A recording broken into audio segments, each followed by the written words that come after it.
جب تک یہ اخلاق زندہ نہیں ہوتے اسلامی زندگی قائم نہیں ہو سکتی، اسلامی معاشرت قائم نہیں ہو سکتی۔ اور دین دو چیزوں سے آگے پھیلتا ہے، ایک دعوت اور ایک اخلاق۔ دعوت اور اخلاق، دعوت اور اخلاق۔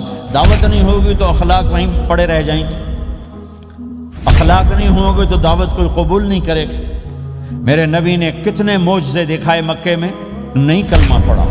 بدر میں ان کے 70 مارے گئے، فرشتوں کو دیکھا، جبریل کے گھوڑے کی آواز سنی، کلمہ نہیں پڑھا۔ خندق میں شکست ہوئی، کلمہ نہیں پڑھا۔ پانی نکلتے دیکھا انگلیوں سے، کلمہ نہیں پڑھا۔ ایک بکرے کا ایک بازو پکایا، ایک بازو بکرے کا، ایک اگلا جو بازو ہوتا، اور 40 آدمیوں نے کھانا کھایا اور ایک بوٹی کم نہیں ہوئی، ایک بوٹی کم نہیں ہوئی، کلمہ نہیں پڑھا۔ لیکن جب میرے نبی نے کہا جاؤ معاف کیا تو سارے ہی کلمہ پڑھ گئے کہ واقعہ یہ اخلاق نبی کے ہو سکتے۔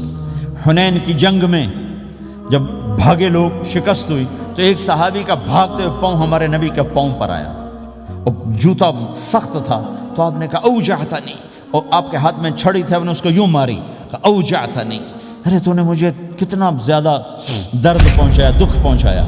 وہ بیچارے پگھل کے رہ گئے اور پریشان ہو گئے، اور فرماتے ہیں سارا دن میں پریشان، ساری رات پریشان کہ اللہ کے نبی کو میں نے تکلیف پہنچائی، اب میرا کیا بنے گا۔ اگلا دن ہوا تو اعلان ہو رہا تھا بھائی جس کا پاؤں نبی کے پاؤں پہ آیا تھا اس کو اللہ کے نبی بلا رہے ہیں۔ تو صحابی کہنے لگے میں نے سمجھا بس اب میری تو دنیا بھی گئی اور آخرت بھی گئی، اب میرے اوپر کیس بنے گا اور مجھے ڈانٹ ڈپٹ بھی ہوگی، میرا کتنا بڑا گھاٹا نقصان ہوگا۔ یہ حاضر ہوئے ڈرتے ڈرتے، تو آپ نے فرمایا میرے بھائی کل میں نے تمہیں چھڑی ماری تھی، وہ مجھے معاف کر دینا، اور یہ 80 اونٹ تمہیں ہدیہ دیتا ہوں، 80 کیملز، یعنی 80 پراڈو، 80 رینج روور کا یہ میری طرف سے تمہیں ہدیہ ہے۔ وہ حیران پریشان، یہ میرے نبی کے اخلاق ہیں، یہ میرے نبی کے اخلاق ہیں۔